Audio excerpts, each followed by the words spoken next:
Joined now by Syracuse head coach Gary Gait ahead of Saturday's ACC game against North Carolina. We'll open it up for questions. Gary, I know if you had a magic button to push, you would about starting faster, right?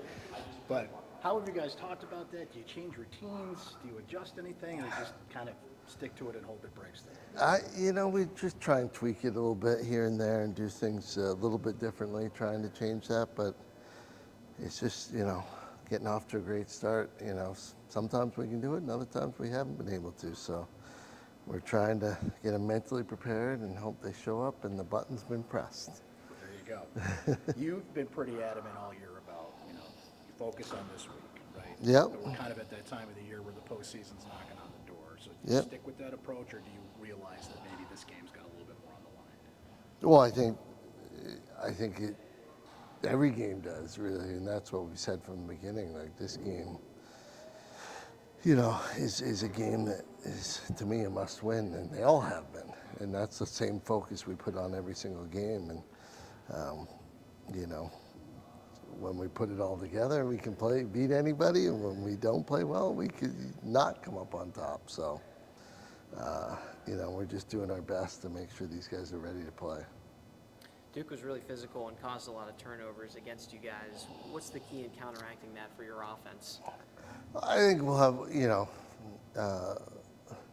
we make some adjustments. I think, we played a little bit differently against Duke because we weren't sure. We had some banged up players and that, so we were doing things a little bit differently, and we didn't have success with it. So, make changes to the approach on how we attack. So, but different team, different approach this weekend.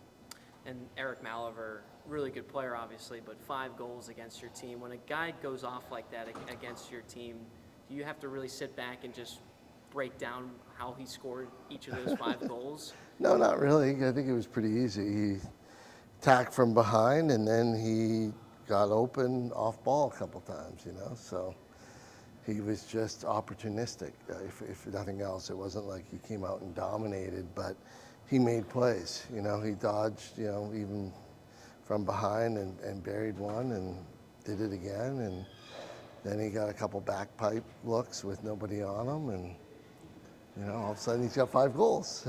When you say that, it's almost kind of like a routine of a guy scoring goals like that. Is that the most frustrating when it's, not scoring in different ways, but the same after every single time?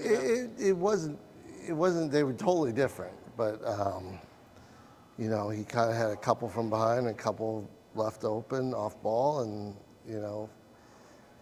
it was kind of his day. And that happens, So we certainly have players that have games like that where they get the open looks, and for some reason it was them. They made their shots when they did dodge, and, they end up having a great day, and that's what he had. So we're moved on from there, and we're getting ready for North Carolina. A lot of Petromalas on the Carolina roster. I'll start with Dom.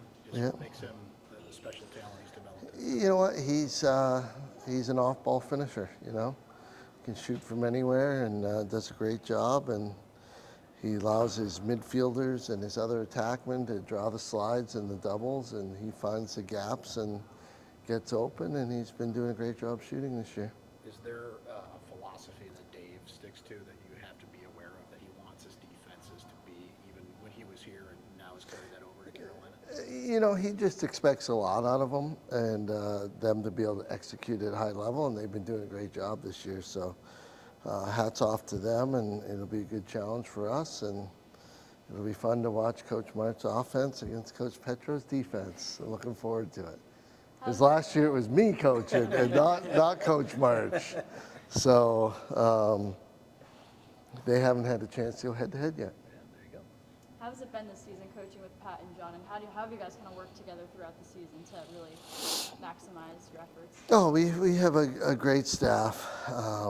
We talk and meet every day and go through the daily grind, and much like the players' attitude that one game at a time, that's really what we focused on is start of the week, how are we going to get this done? And we put the plan in and execute it all week, and then hopefully we can get it done on game day.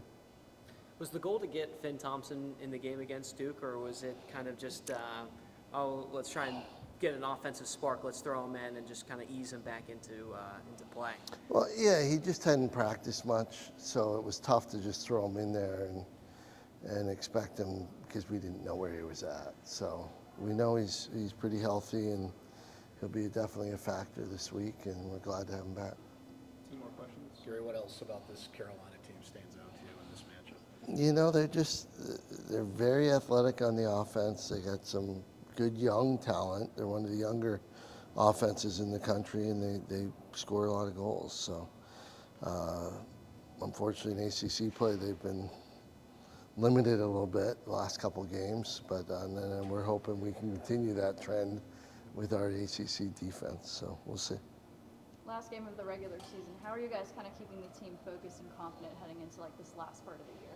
Well, it's all about North Carolina. We take care of that, then we can focus on who we play in the ACCs and all that fun stuff. But it's all this. We want a chance to compete for the ACC regular season title, and if we can take care of business, we'll capture that, and along with Notre Dame, and it'll be great.